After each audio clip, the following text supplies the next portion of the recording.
Привет на всички и едно голямо благодаря за интереса, който сте проявили към нашата инициатива.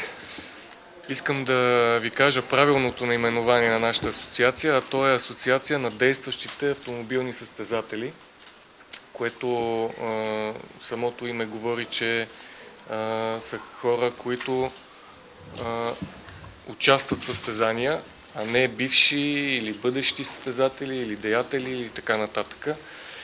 Идеята да се сформира по този начин сдружението беше оттам, че хората, които най-добре знаят проблемите на състезателите, това са самите състезатели. Така че, може би точно това е нашата основна задача, да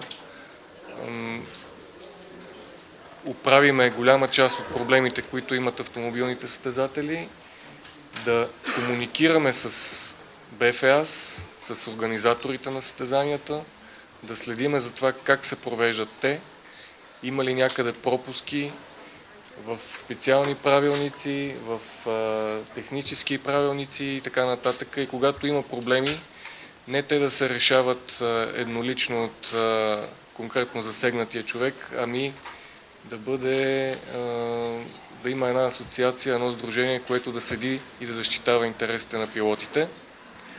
Искам да ви представя целият управителен съвет. Ще започна от най-хубавия член на управителния съвет и това е Цветомира Георгиева. Това е състезателка от дамския шампионат.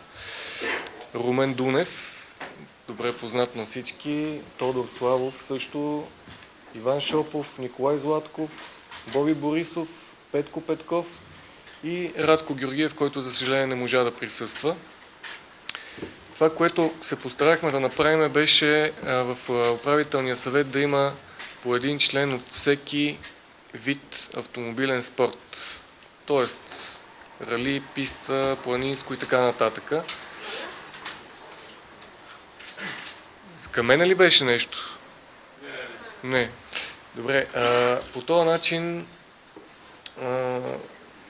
във всяка една разновидност на спорта ще имаме представител в управата на сдружението. Сега предлагам ви да задавате въпроси на моите колеги и на мен. Каквото има, ние на драго сърце ще ви разкажем за нашите цели и идеи, които имаме. Какво ще направите първо? Това е първата ви цел?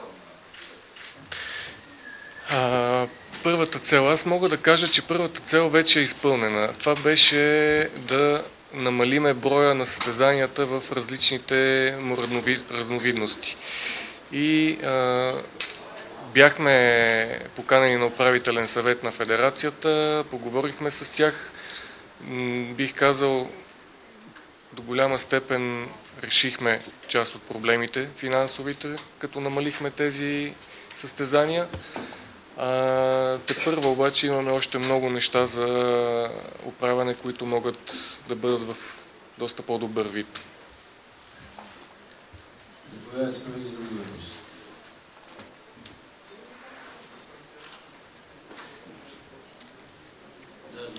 Възприема ли федерацията не като конкурент?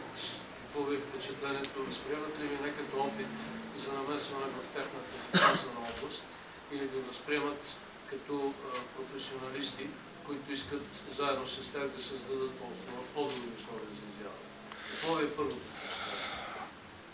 впечатление? Сега, това дали ни възприемат, не бих могъл много добре да отговоря на този въпрос. Може би човек от федерацията може да каже правилно.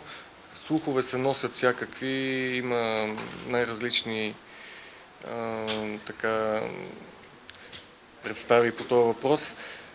Дали обаче ни възприемат, аз мисля, че те ще трябва да ни възприемат. Просто няма как да стане да не ни възприемат, тъй като в крайна сметка нашата цел е точно това да си бъдем взаимно от помощ, да помагаме с каквото можем. Федерацията управлява спорта. Ние сме хората, които ходиме по състезания, виждаме реално къде са проблемите. От кой по-добре могат да научат те, как могат да ги поправят. От нас, разбира се. Така че това дали ни възприемат, мисля, че ще трябва да ни възприемат.